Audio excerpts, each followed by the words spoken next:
Hey guys, welcome to the 6th episode of the Push-Pull podcast, and today we're going to be talking about how to choose the best training split for you.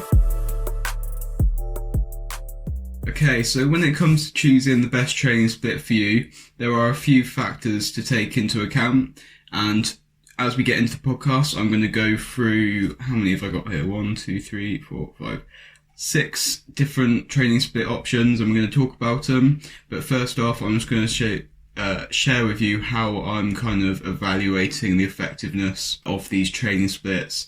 So the first and probably most important thing I would say when it comes to choosing your training split is that it's going to be a realistic split for you and that it's sustainable. Because if you go and start at the gym and start a training split which requires you to be in the gym 6 days a week, and you have a very hectic, busy lifestyle and you can only make it 3 or 4, it's going to become really stressful for you to be able to stick to your split, which, increased stress is going to affect your sleep. You're not going to see the results you want because you can't build optimal muscle or lose optimal amounts of weight when you've got a high stress lifestyle. And you're just not going to be able to continue it in the long term because it's not realistic, it's not sustainable for you. Just because it might be for your favourite fitness influencer or your friend from work, you're a different person and you need to find what works for you. So that is the main way that I'm going to be approaching this. Another really important thing when assessing the best training split for you is if you find it enjoyable or not. You might really enjoy a certain way of training. You might really enjoy full body training, and in that case you should do full body training because that's what you enjoy. And at the end of the day, what's the point in going to the gym? What's the point in training if you're not enjoying it, if you're not happy when you're there? So just because one split, one way of training might get you where you want to be the fastest, that doesn't mean that's what you should do. You should do something that's going to get you where you want to be eventually, but you're going to enjoy the process because that's what's a lot more important. So we want to take into account how enjoyable a certain training split is going to be. And last off, I'm sure some other things will come up as we talk, but lastly is the effectiveness of the training split in scientific terms, really. So this kind of disregards how enjoyable it is. But what we've seen in various studies is that frequency and volume are two main drivers of muscle growth, which are controlled by your training split. So if a certain split allows you to hit muscles of a higher frequency, that means the amount of times you are working that muscle a week. For example, if you do chest once per week, that is a frequency of once per week. If you do chest 3 times a week, that's a frequency of 3 times a week. We've seen that higher frequencies are more effective for muscle growth and also muscle retention when dieting, trying to lose weight, to a point. So what we've seen is that frequencies of 2 are better than 1, 3 are better than 2. After 3, it's a bit wishy-washy. We don't really know, but we know for certain that a frequency of once per week is going to be less effective than 3 times per week. And the last thing I'd like to touch on just before we get into discussing the actual splits is some of you might not really know what I mean by training split. So just to make sure we're all on the same boat, a training split is the way you split up your muscles when you're weight training. For example, if you go into the gym and you do an exercise for every single muscle on your body, that is full body, meaning you're doing a full body split. If you go into the gym and you just work your upper body muscles and then the next day you work your lower body muscles, that is going to be an upper-lower split. So that is what we mean by your training split. So let's get into the splits themselves. The first one we're going to talk about is always the elephant in the room, and it's crowned the prestigious name of the bro split, because this is what all the gym bros, the gym lads do when they first get in there. And what this split basically involves is it's generally 5 days a week in the gym, and you're going to have your chest day, your back day, your leg day, your shoulder day, your arm day. So what you're doing is you're hitting every muscle group by itself. So you're going into the gym and you're just destroying your chest, and then you're leaving it for the whole week. You're destroying your legs and you're leaving them for the whole week. So the first first red flag with this one is going back to frequency, which we spoke about just a second ago. This is a very low frequency program. You're only going to be hitting each muscle group once a week. And like we said, that really isn't effective. Another major red flag for this kind of training is if you listen to my previous podcast about junk volume, it really does sit in that kind of area, because if you're doing a whole session of legs and you need to get all of your leg volume, and so you need to get the same amount of volume into one session as some people get into two. So by the end of that one session, you're going to be so knackered, so tired, your muscles are going to be so destroyed that the sets you do at the end just aren't going to be effective. They're going to be a waste of time. They're pretty much just burning calories and making you more sore the next day, rather than actually contributing to muscle growth. Whereas if you put them on another day and did a frequency of twice per week, you'd get more muscle growth from those sets. So the main downsides I can see from the bro split is that the frequency of once per week is too low to be optimal if you're really trying to get to your goals fast. And you're going to be touching on that junk volume, meaning you're pretty much wasting your time by the end of the sets, by the end of the workouts. However, on the flip side of that, we can't deny the fact that a bro split is pretty fun, isn't it? We all love to go into the gym and just get an absolutely outrageous chest pump, get a massive pump in the lats, and that feeling when you wake up the next day with a certain muscle group absolutely destroyed, really sore with DOMS, delayed onset muscle soreness. It does feel good and it's fun, and like I said, enjoyability of a training split is a major factor for me. So if you're going to really enjoy a bro split and you are okay with the fact that it's not going to be 100% optimal, then is there really anything wrong with it? Not really. You know, it's good enough for most people, and when you absolutely love fitness, you do get caught into this kind of niche of trying to optimize every single thing so you can make absolutely as much progress every second as possible, forgetting that for 99% of the population, they just want to go in, have a good time, see some results here and there. And in that case, a bro split is going to be good enough for most people. So I've said it, a bro split's okay. I don't follow it myself. It's definitely not optimal. If it's fun, it's good enough. Next one we want to talk about is a full body split, and this is becoming more and more popular, especially as Jeff Nippard has started talking about it a lot. And so this is really interesting because a full body split can mean a lot of different things. So this means that when you go into the gym, you're hitting every single muscle group in that one session. However, you could do this and go into the gym 1 day a week. You could go in 2 days a week, all the way up to 5 days a week. Even 6, but I wouldn't recommend that due to recovery. So 5 days a week, full body, is a very different ball game to 1 day a week or 2 day a week full body. So we're going to talk about them differently. If you are going in the gym just once per week and hitting everything, obviously the volume per muscle group, the volume in that session is going to be really high. The volume per muscle group is going to be low because it's just too much to fit into one session. And also it's just a low frequency. However, if you can only make it into the gym once a week, that's what's realistic and that's what's sustainable for you, then obviously a full body split is the best way to go, because if you do any other type of split, then there's going to be something missing from that session. So there's going to be an imbalance building somewhere. So when we start ramping this up into 2 or 3 days a week, this is where I think the full body split really shines. If you're somebody that can only get into the gym 2 or 3 days a week, then full body is what you should be doing, in my opinion, because it allows you to get that high frequency or optimal frequency, shall we say. It allows you to get enough volume per muscle group, and you're not splitting up your training so that you're only getting a frequency of once per muscle group if you did something like a push-pull legs, which we'll touch on in a second. So it's got a high frequency and it's got, it's customizable. You can decide to do a lower time commitment of 2 or 3 days a week, or you can do it 5 days a week and commit as much time as other people doing higher training day splits. It really is up to you. And it's also good for beginners because it's so scalable. If you're really new to the gym and just touching a barbell gives you muscle soreness or allows you to grow, you can start off with 1 or 2 days a week, and as you get more as your training age grows, your split can grow with you. You can add in a third day, add in a fourth day, add in a fifth day. So it is really good for beginners. However, if a beginner goes in and tries to do full body 5 days a week, it's going to be way too much. They're going to be destroyed. They won't be recovering. So you do really need to be careful when you're getting into that higher frequency side of things.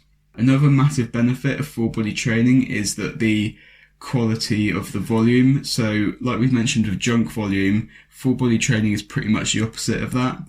If you're doing full body training and hitting every muscle group 4 or 5 days a week, that probably means that you're only doing a few sets per muscle group per day. So let's say you did squats Monday, leg press Tuesday, hack squat Wednesday, split squats Thursday, and leg extensions Friday.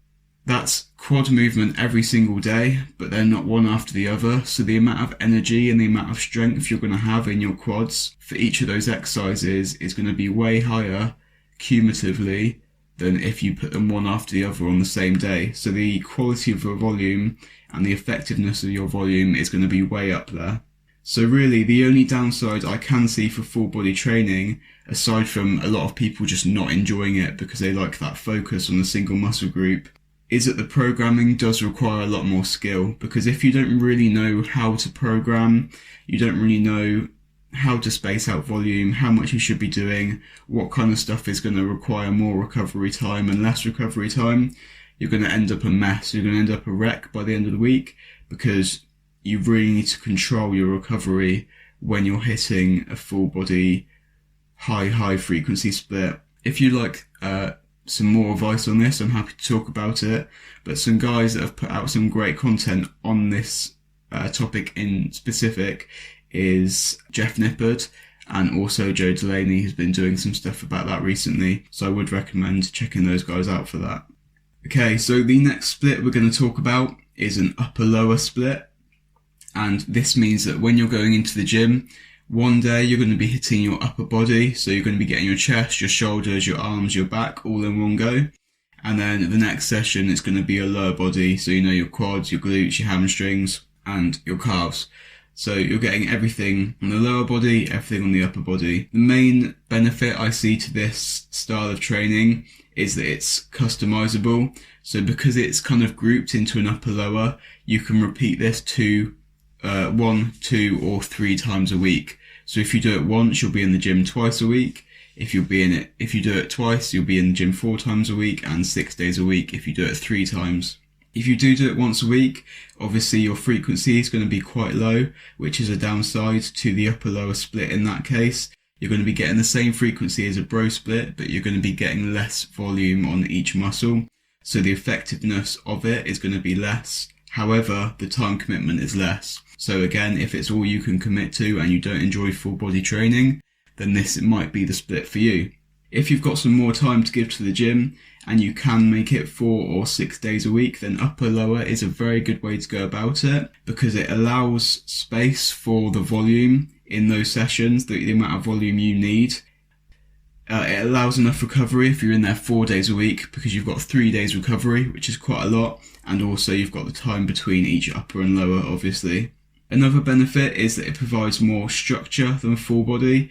When you're in the gym doing full body, a lot of the clients I've worked with and myself, I found that I kind of feel a bit aimless, because going from a bench press to a leg press, or a squat to a tricep extension, it feels a bit strange. Whereas with an upper lower, your sessions are focused on lower, or your sessions are focused on upper body. So it feels like there's that kind of structure there. So getting onto the disadvantages of upper-lower splits. If you are doing a 6-day split, which I know a lot of you will be, which has you at a frequency of 3 times per muscle, this is really good, obviously, and you are in that optimal frequency range, and you can get more than enough volume, most likely, in that time. However, if you're doing lower body 3 days a week, then if you're not programming correctly, you're not going to be getting enough recovery time if you're the type of person that gets bad muscle soreness. Because if you're doing 6 days a week, upper lower, you've only got 1 day between lower body days, and for most people, that's just not going to be enough recovery time for the legs. So as with full body, the programming does require a lot of skill. Also, just generally speaking, if you are doing upper lower 6 days a week, yes, you're getting a great frequency. However, it's just not going to be enough recovery for the majority of people. You're going to be overtraining because, like I said, even upper body with 1 day rest in between, it's not going to be optimal at all. So the next split we're going to talk about is push-pull legs, and this is a popular one. I'm sure you've heard of it, or you know someone doing it, or you just know what it is, you do it yourself. And push-pull legs means that you are breaking your sessions up into 3 categories. A push day is going to be chest, shoulders and triceps. A pull day is going to be back and biceps, and legs is obviously going to be your legs. The reason for splitting this up like this is that your pushing movements are going to generally use similar muscles. So when you're doing a bench press, your triceps are involved. When you're doing a shoulder press, your triceps are involved. So the logic is, why not get shoulders on the end of that day and triceps on the end of that day as well, Same with pull, you're getting your back and your biceps together because those muscle groups work together. It makes sense. And when you do this, you can either repeat it once a week or twice a week. If you do it once a week, it's going to be a 3-day split, push-pull legs with rest in between. And if you do it twice a week, it's going to be a 6-day split where you're only getting 1 day rest in between. So you might do push-pull legs, rest, push-pull legs, rest, and so on. This is a really good split because it's fun for a lot of people. When you're doing 3 muscles, so when you're doing your chest, your shoulders and your triceps, you get a really good pump, you look good, you feel good, and a lot of people just really enjoy this kind of training, and it allows a lot of structure. So like I said, your sessions feel very tailored to a certain area, which means you feel like you have a purpose for being in the gym. It also, if you're doing it, but because the sessions are more structured and focused, you do have enough space for volume if you're doing it twice a week. However, I do think the space for volume, for adequate training volume, isn't enough if you're only doing it once a week. So some of the disadvantages of a push-pull leg split is that if you're just doing it once a week, so push-pull legs with 4 days rest, the frequency is too low. You're only going to be hitting each muscle group once a week, and it's going to be very hard to fit your optimal volume into those sessions. So if you need to get 20 sets of chest a week to be optimal, and you also need to do all of that for shoulders, and you need to get a lot of arms in there as well, that push day is going to be really, really long. And even though you're only in the gym 3 days a week, you might be in the gym for 2 hours, 2.5 hours each session. And the amount of junk volume, the amount of effort you're going to be able to put into those sessions when you're more than halfway through is going to be so low that it's just not going to be, there's no point. If you can only make it into the gym 3 days a week, do a full body, do an upper lower full, something like that, not push-pull legs. However, if you've got the time available to do a 6-day split, then push-pull legs is a really good option. It's just too big of a time commitment for a lot of people. So if you enjoy it and you've got the time for it, go for it. But, like I said, it all comes down to you. So the 5th split we're going to talk about is a 5-day split, and this is upper lower push-pull legs. So this combines the last 2 that we spoke about. And this allows you to do an upper body session, a lower body session, a push session, a pull session, and a leg session. And I actually think this is probably one of the best things you can do if you can get into the gym 5 days a week. The reason being, because it's 5 days a week, you still get 2 days of rest, which is a good amount for a lot of people. And your rest between sessions, between upper and leg sessions, is also adequate. Because it's upper lower push-pull legs, you're getting frequency of twice a week for your legs, which allows you to be a lot more optimal and closer to optimal than once a week, such as a bro split or an upper lower split. And it gives you more room for the optimal volume without being too taxing on your recovery, because as I mentioned, a lot of people really struggle with recovery in their legs due to the muscle soreness. So only hitting legs twice a week allows you to get enough volume in with enough recovery as well. However, because it's a 5-day split, that means you're doing upper body 3 days a week. And upper body generally requires less recovery time than legs does, which is why you can get away with doing it 3 days a week. So we're getting even better frequency. We're getting 3 days a week frequency, whereas we're getting 2 for legs, and we've got plenty of room for volume. Because you've got an upper day, a push day, and a pull day, it means that each of your upper body days can be focused on one of the main muscle groups. For example, your push day can have a focus on chest, your pull day can have a focus on your back, and your upper day can have a focus on your shoulders. However, you're still hitting every muscle group in your upper body within that session. So the frequency is well up there. There's a lot of structure, it's fun, it's enjoyable, you're going to get a good pump. You're hitting each main muscle group as a focus while still touching on other things to get the frequency in there, and you're getting plenty of recovery. So really, I think this is probably one of the best possible splits you can do. The only disadvantage I can see is the flexibility of it, because if you can only make it into the gym 3 days a week, this split is going to require you to be in the gym 5 days a week. So if you've got the time to be in the gym 5 days a week, crack on. I think upper lower push pull legs is the best split you can do. And if you'd like some more advice on how to put together that kind of split, let me know, because I'm more than happy to support the cause. So the last split we're going to talk about, feels like I've been going on and said the word training split about 50,000 times now. So not long left, I promise. Thank you for sticking by. The last one is going to be another 5-day split. So it's a variation of the upper lower push pull legs that we just spoke about. And this one would be doing upper 3 times a week and lower 2 times a week. So obviously this is very similar to the one we just said about, but it has less structure, because rather than having an upper session, a push session and a pull session, you're going to be having your upper body 3 days a week. I just realised I made a mistake when I was talking about upper lower push pull legs. I said that your upper body volume is 3 days a week. Technically it is, but your actual muscle group volume is 2 days a week, because on your push day you won't be touching your back, on your pull day you won't be touching your chest and shoulders.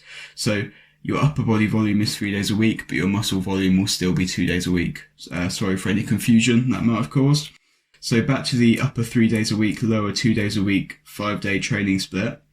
This one does allow you to have a 3-day frequency on all of your upper body muscles, because your sessions aren't divided into push-pull legs or anything like that. It's just upper with legs in between, so upper lower, upper lower, upper lower. And this allows 2 days of rest a week, which, as I said, is plenty of rest for most people. It also allows a lot of rest between your lower sessions.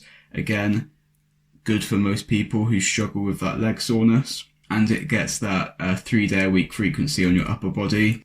However, it has less general focus, because you don't have, for example, you're not going into a push session focusing on just destroying your chest, shoulders and triceps. So for some people, they won't enjoy it as much as an upper lower push pull legs. Some people will enjoy it more. It's one of those things, you've got to give it a go. You've got to find out what you enjoy the most. Like I said, I've not got too much to say about this one, because it is so similar to the one we just mentioned, and the disadvantage is going to be the same. It's not flexible. It's going to keep you in the gym 5 days a week, take it or leave it.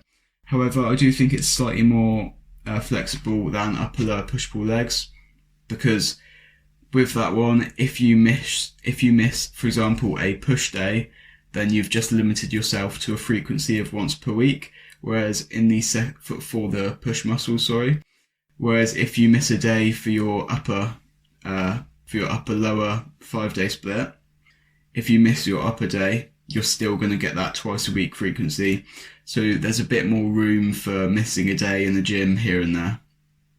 So I feel like I've just absolutely talked your faces off. This is the longest podcast I've done by far. So thank you so much if you're still listening. I hope you've taken something from it, and I hope that this wasn't too confusing. If you do have any more questions on the topic, feel free to get in touch with me. I'll be more than happy to help out. And until the next one, see you later, guys.